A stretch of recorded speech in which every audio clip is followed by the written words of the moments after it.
In Japanese folklore, yokai that appear in the form of children are often pranksters rather than malevolent beings. They lack significant destructive power and are generally harmless to humans. In this video, we will explore two yokai appearing in childlike forms. However, don't be deceived by their cute appearances. They may not be as harmless as you think.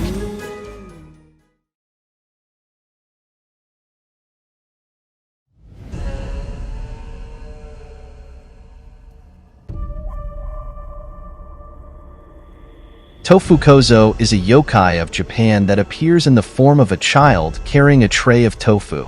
They are small creatures resembling human children, but with oversized heads, clawed fingers, and toes. They typically wear traditional boys' kimonos and wide-brimmed hats. Tofu Kozo are timid and feeble yokai, and they rarely exhibit aggression towards humans. Occasionally, on rainy nights, a Tofu Kozo may follow a human home, but they usually avoid confrontation. Tofu Kozo primarily serve as subordinate yokai. Even among other yokai, they are often bullied and ridiculed for their lack of strength. They receive little respect from their peers and often serve as mere menial servants to more powerful yokai. But is this the full extent of Tofu Kozo's nature? Legend has it that if someone walks alone on a rainy night, they might encounter Tofu Kozo.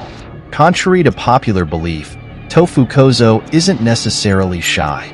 Instead of avoiding people, he might offer a plate of delicious tofu to the passerby. Should the person accept Tofu Kozo's tofu, they'll find that halfway through eating it, the tofu starts to mold. Eventually, the person's entire body will begin to mold, leading to death due to food poisoning. But why does Tofu Kozo, a seemingly harmless yokai, possess such deadly power? It all goes back to his father. In Bakemono Shiuchi Hyobun Ki by Koikawa Haramachi, during the Enei era, Tofu Kozo's father is specified to be the infamous yokai Mikashi Nudo, and his mother is specified to be the yokai Rokurokubi. Regarding the yokai legend of Rokurokubi, you can check out my previous video where I introduced and shared stories about it. Mikashi Nudo, on the other hand, is a formidable yokai capable of manipulating its body size.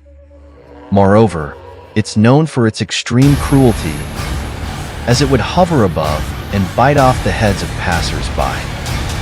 If you're interested in learning more about Mikashi Nudo, make sure to subscribe to my channel and turn on the notification bell.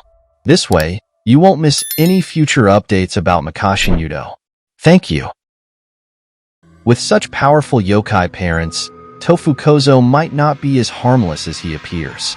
It's not difficult to understand why he would harm humans. As previously mentioned, Tofu Kozo was often depicted as a servant, but there were earlier yokai servants such as Hitotsume Kozo, Tanuki, and Kappa. Since Hitotsume Kozo and Kappa have been associated with Tofu, there's a theory suggesting a connection between these yokai and Tofu Kozo, as well as a theory proposing that Tofu Kozo was inspired by these yokai.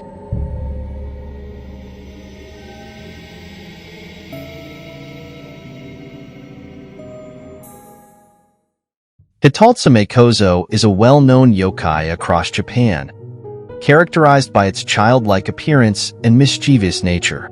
These beings resemble tiny Buddhist monks, sporting shaved heads and robes, with a distinctive feature being their single, enormous eye and long red tongues. While Hitotsume Kozo typically do not cause harm, their most notable trait is their tendency to suddenly appear and startle people on dark streets. It seems they derive enjoyment from surprising, unsuspecting passers-by. Their behavior can be likened to that of the Kasa Obake, another yokai known for its mischievous antics. Due to their non-malicious nature, Hitotsume Kozo are often depicted in pictures with a cute or humorous design, reflecting their harmless demeanor. An anecdote from Fukushima Prefecture recounts an encounter with a young lady walking the streets at night. A little boy approached her from behind, offering money. Delighted, she turned to face him, only to discover that he was a Hitotsume Kozo. Instead of bearing riches, He wore a mischievous grin, his single eye fixated on her so intensely that she fainted in shock on the spot. Apart from their mischievous pranks, Hitotsume Kozo have a significant responsibility. In eastern Japan, it's believed that every year on December 8th, Hitotsume Kozo traverse the land, meticulously noting down in ledgers the households that have behaved poorly throughout the year. They utilize this information to determine the fate of each family for the upcoming year. These reports are then delivered to the Hyakki Yagyo, the god of pestilence and bad luck, who administers appropriate misfortunes upon those deemed deserving. However, Hitotsume Kozo entrusts their ledgers to the guardian deity of travel for safekeeping until February 8th. In a ceremony held in mid-January, local villagers traditionally burn down and reconstruct the roadside shrines of this deity, hoping that the flames will also incinerate the Hitotsume Kozo ledgers before they are retrieved, thus averting disaster for the year. Have you ever wondered what Hitotsume Kozo would grow up to become? According to records from the Edo period in Japan, there exists a yokai resembling a monk, adorned with a straw hat and possessing only one eye. Like Hitotsume Kozo, this yokai carries a ledger hanging from its chest. However, instead of appearing as a child, it takes on an adult form. This leads people to believe that this monk-like yokai is the grown-up version of Hitotsume Kozo. Compared to the mischievous antics of Hitotsume Kozo, this matured version is much more malevolent. It takes pleasure in observing humans perish in agony from up close, using its ledger as a tool to inflict suffering. It is said that by writing the name of the person you hate the most in Hitotsume Kozo's ledger, the Book of Death Grudges, that individual will inexplicably suffer for 3 days and nights, ultimately perishing in despair. Hitotsume Kozo then watches the person's agony up close before their demise, deriving immense satisfaction from it. The Book of Death Grudges only takes effect when someone writes the name of the person they hate. If Hitotsume Kozo were to write a name in the ledger, it would have no effect.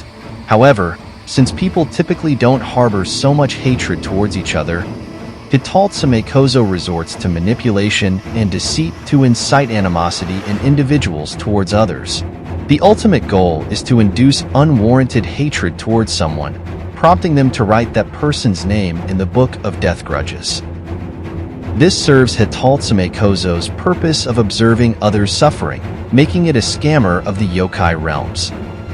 If someone's name is unfortunately written in the Book of Death Grudges, the only way to break the curse is for the person who wrote the name to personally tear it out within 3 days. However, the person who wrote the name will then suffer in the victim's place. For Hitotsume Kozo, it doesn't matter who dies, as long as they derive pleasure from it. Thus, the moment Hitotsume Kozo persuades someone to write a name, its objective is achieved. Whether it's Tofu Kozo or Hitotsume Kozo, these seemingly weak yokai should not be underestimated, as we often don't know how powerful they can become as they grow older. If you enjoy my channel, please help by hitting the subscribe button and turning on the notification bell so you won't miss my upcoming videos. Thank you for watching until the end, and I'll see you next time.